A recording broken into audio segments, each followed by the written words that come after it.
Paul Daugherty is the pastor of Victory Church in Tulsa, Oklahoma.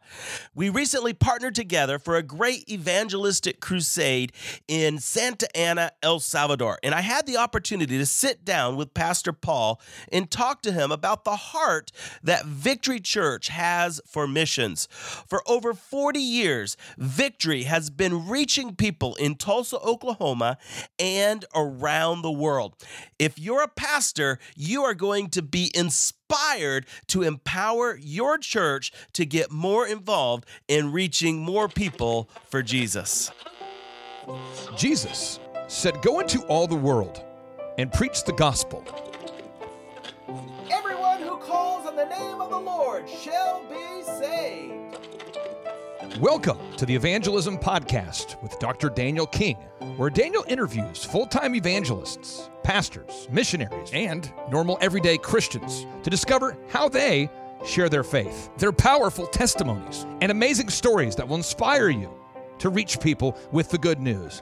And now, here's your host, missionary and evangelist, Daniel King. Welcome to the Evangelism Podcast. I'm Daniel King, and I'm excited about telling people about Jesus. Today I have a very special guest with me, my pastor, Pastor Paul Daugherty. Thank you for joining me on the Evangelism Podcast. Yes, sir. Honored to be with you. Now, we are here in El Salvador, Santa Ana, and tonight is the first night of a big gospel crusade, and we are so honored that Victory is down here helping us and partnering with us for this crusade. Thank you for being here. Come on, it's who we are, it's what we're excited about, and you know, I'm sitting here with my hat on, my t-shirt, shorts. It's 96 degrees in El Salvador. Back home in Tulsa, it's probably 40 degrees, but we're excited for tonight. We'll be dressed up in our suits, we'll be out there ministering to the people, and our team is excited. We got 138 teenagers we brought from Tulsa, from our church, just to El Salvador. We have another almost 100 plus that are out in other places. So altogether, 253 teenagers we brought from our church on missions to Greece, parts of Florida, and then a big majority of them right here in El Salvador to partner with you and to be a part of this evangelistic outreach. And we are so excited about what God has been doing through these young people from Victory Christian School, from 8th grade all the way up to 11th grade is here with us. Yes, sir. And my son, Caleb, he's in 8th grade at Victory. He's been there ever since kindergarten. He came on this trip. And so he's been out ministering in the schools, helping to deliver boxes of food to some poor people. And I heard a testimony about him yesterday. He knocked on one door and gave them a box of food. It was his turn to pray for the family. And there was one woman, an older grandma in the house that wasn't able to walk very well. And so my son, 14 years old, he said, "Can I pray for you?" And he prayed for her, and she lifted her crutch up in the air and started walking back and forth. And wow. the team leaders were actually really excited and gave me the testimony. Then I asked him, he's like, "Yeah, she was healed." Oh my goodness.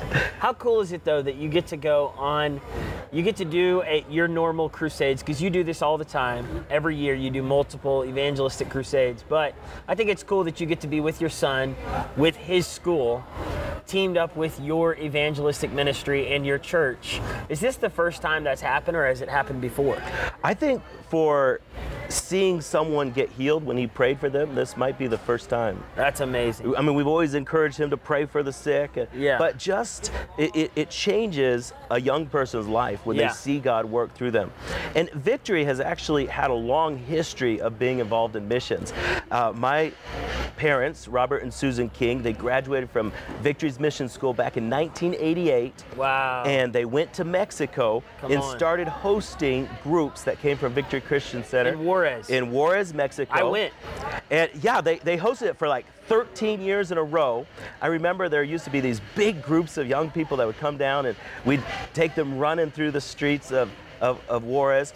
And Victory has always believed in missions, and especially in sending young people out on these mission trips. Why is this so important to Victory, to be so involved in missions?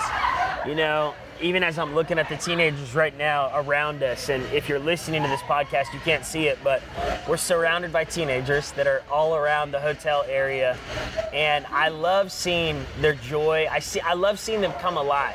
They come on these trips and they forget about trying to look cool in front of their friends. They forget about all the drama back home that happens in middle school and high school, you know, just boyfriends, girlfriends, even just academics. The focus is totally about sharing the gospel. And something happens when they are stretched and pushed to go and pray for someone who's sick, pass out food, share their testimony, lead someone to Christ. It challenges them to think beyond themselves in such a supernatural way. And they come alive. It's like they wake up, their eyes are open to life being so much more fulfilling when they are a part of the Great Commission. And our church has been doing this, like you said. My parents started Victory in 1981, Billy Joe and Sharon Daugherty, and your parents were a part of one of those first years of missions training ministry that my parents began many years ago, and we still do today. We train. It's neat. There's a second generation now. Yeah. And even a third generation, because you brought your son on this mission trip too. Yeah, my parents trained your parents, who trained you, who's trained your son, and now I'm training my kids, and it's amazing to see the generational impact. The church has been around for 43 years. The school started the same year as the church. And when the school began, my dad said, hey, we're going to train students up, not just to know math and English and science, and not just to play sports, but also to go on mission trips. And so we have chapels every week at our school, but then we have mission trip opportunities. And we really start sending kids on missions in 6th grade and all the way up to 12th grade, every spring break. They've been doing that since the 80s, the 90s, the 2000s, and now here we are in the 2020s. And so I think over the last 40 years, we've probably sent, not exaggerating any numbers, we've probably sent 5,000 teenagers on spring break mission trips over the last 40 plus years. And then from those 5,000, hundreds of thousands, if not millions, impacted by their obedience to share the gospel all over the world, in countries like Greece and El Salvador, Dominican Republic, Haiti, Ireland, England, China, Singapore.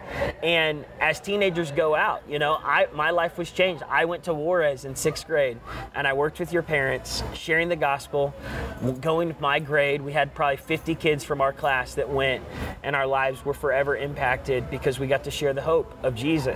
We passed out beans and rice, we did dramas, and your parents, you know, showed us what it looks like to really give our lives to the people with the gospel that lived in Mexico. We went to a place I'll never forget called Garbage City in Juarez, an area where all the people lived in garbage. They would go through the garbage just to find food to eat. And they didn't have shirts. A lot of these kids didn't have shoes. They were running around in their underwear. And I remember just my heart broke, and I was like, if this is the only reason I come on missions, it's just to be reminded of how blessed I am to live where I live and to have a heart of gratitude and to break off any feelings of complaining or entitlement. I think that's another big, huge win for parents who send their kids on missions trips with Victory is, of course, the kids are going to be stretched to share the gospel, the boldness of Jesus Christ. That's a forever game changer.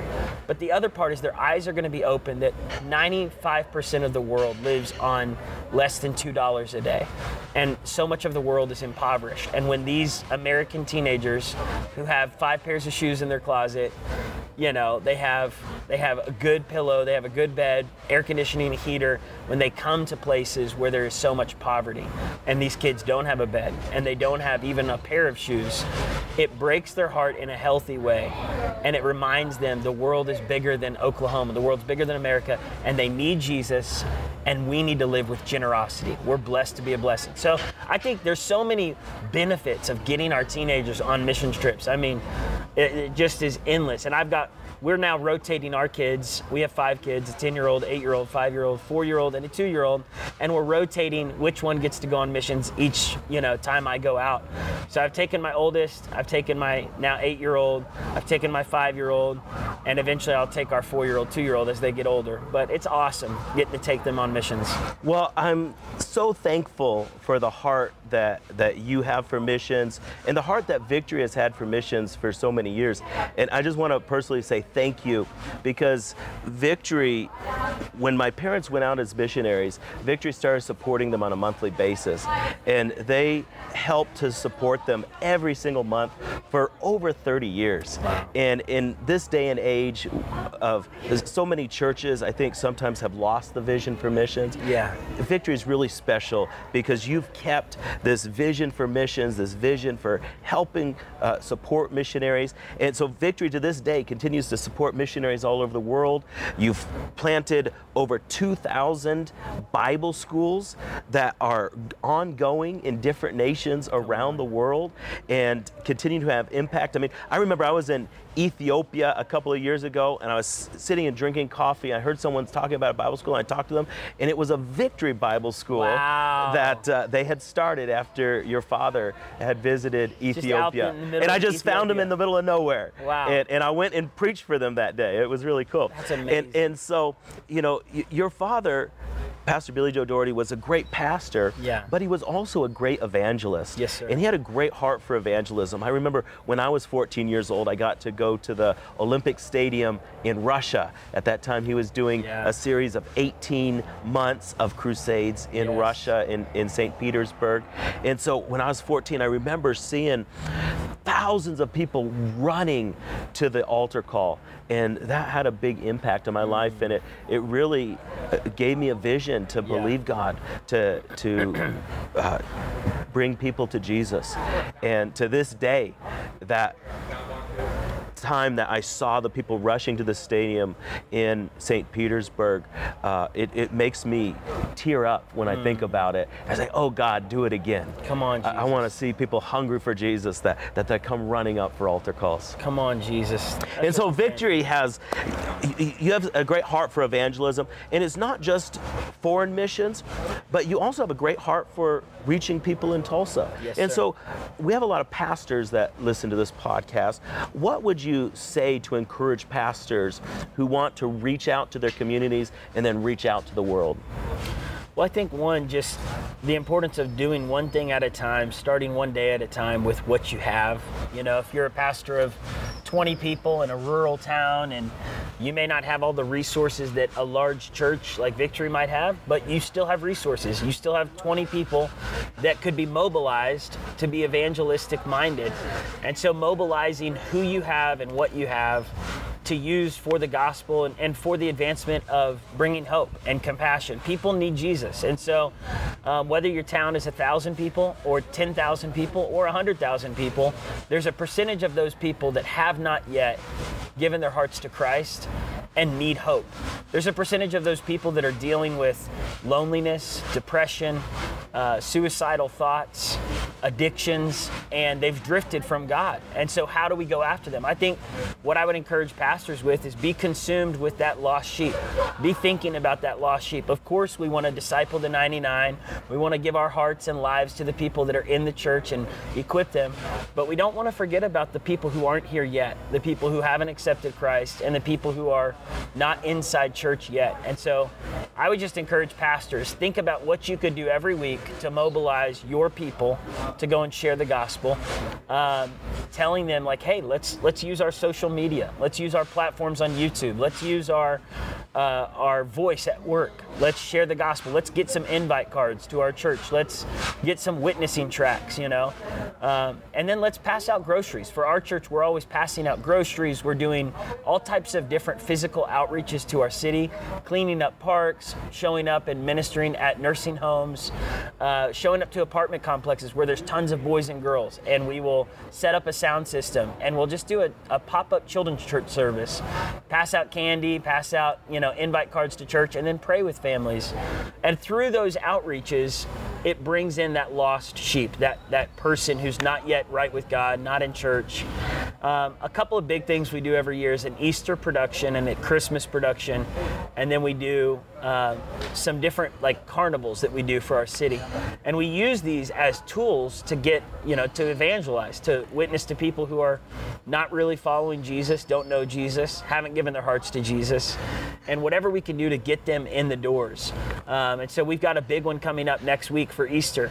And I don't know when this will be aired, but on the week of Easter this year, 2024, 2024. We're going to be doing 6 really big, half film, half live production-like services with 300 cast members. And what we've said to people in our church is this isn't for church people. This is for unchurched people. Now, if you're a church person, come, but come with somebody who's not in church. Bring somebody with you. Invite your family members. If you don't know anyone who doesn't know Jesus, go find someone. Use your social media. Tell people to tune in online. And our goal is not to entertain Christians. Our goal is to reach the lost. So we try to tell the story of Jesus in a creative way. We use all kinds of dance and music and Broadway-like production, and then film. These days, so many people are reached through movies and through shows. That's why I'm thankful for some of the great Christian movies and shows out there that are trying to tell the story of Jesus. And no one's going to be able to do it perfect in the eyes of a religious person. And I think we have to let go of that. I think at the end of the day, we need to go, are we talking about the cross? Are we talking about resurrection? Are we giving people an opportunity to accept Jesus in their heart and repent of their sins? If we're doing that, then all the other stuff, the way it's done, the music, the dance, all that stuff, we just need to not make a big deal out of. Because if we're getting people saved, that's what counts. And giving them really an invitation to know Jesus died for you. Jesus rose from the grave for you. Jesus cares about you. And so our church does that. And last year we had probably 1,000 people get saved in Tulsa through those outreaches. And then we had tens of thousands of people who weren't in church who came back for the first time and attended a service. And whether they got saved or not, a seed was planted. And so that seed grows in the water, and what Paul and Apollos say. But our prayer as a church is we're going to do anything and everything to reach the lost and disciple the found to go and reach the lost. Amen. Well, thank you so much for your heart for missions. We're so grateful that you are here in El Salvador with us. Thank you for bringing over 130 teenagers down here. What a blessing they are. And it's really changed some of their lives. I was thinking about last night, there was a baptism service. Yes. And some of the team members that came said, I want to rededicate my life, or I want to dedicate my life to Jesus. And right in the pool, right behind us over here, you started to baptize them. And so it is changing their lives forever. And they will remember that for many years to come. And I believe these teenagers some of them will become missionaries, some of them will be pastors. They'll have a heart for evangelism. They'll support evangelists. They'll support missions. And so it's really significant what Victory is doing. So Pastor Paul, thank you so much. Appreciate you. And thank you for being on the Evangelism Podcast. Hey, thank you so much. Is there evidence for God's existence? How do we really know Jesus was raised from the dead? Can we trust the Bible? Do miracles happen? Does God care about me as an individual? In Dr. Daniel King's book, Proof God is Real, you'll find the answers to these 3 vital questions and more. Is God there? Does God care? And do I dare to follow Him? In his powerful, easy-to-read book, Daniel provides 7 convincing proofs of God's existence. You'll learn about the evidence of cause, design, logic, morality, scripture, miracles, and religious experience. With Proof God is Real, you'll read about topics like, was Jesus the Son of God or just a crazy preacher? If God does exist, is He interested in your life? If God is there, why do bad things happen to good people? In Proof God is Real, Daniel King shows you God is there and He cares for you. Plus, how to take a leap of faith and start a relationship with a God who deeply loves you. Order Proof God is Real today by calling 1-877-431-4276 or find the book on Amazon. Thanks so much for listening today. I am excited about telling people about Jesus, and I want to invite you to be a part of helping us to rescue people from hell and take them with us to heaven. There's 2 things you can do to help. First of all, can you go find the Evangelism Podcast on Apple iTunes and leave us a positive review? By giving a review, you will help other people find these valuable resources about sharing our faith. And second, would you become a financial partner with King Ministries? Every single dollar that people give us enables us to lead at least one person to Jesus. And so that means for only $1, you can help start a party in heaven. And so today I want to invite you to become a monthly partner. You can start out for just $1, but if God puts it on your heart to do more, of course you can do more. But please go to kingministries.com and become a monthly partner with us today to help us to lead more people to Jesus. Thank you so much, and God bless you. For more information about how to share your faith or to financially support our worldwide evangelistic outreaches, visit kingministries.com. Again, that's kingministries.com.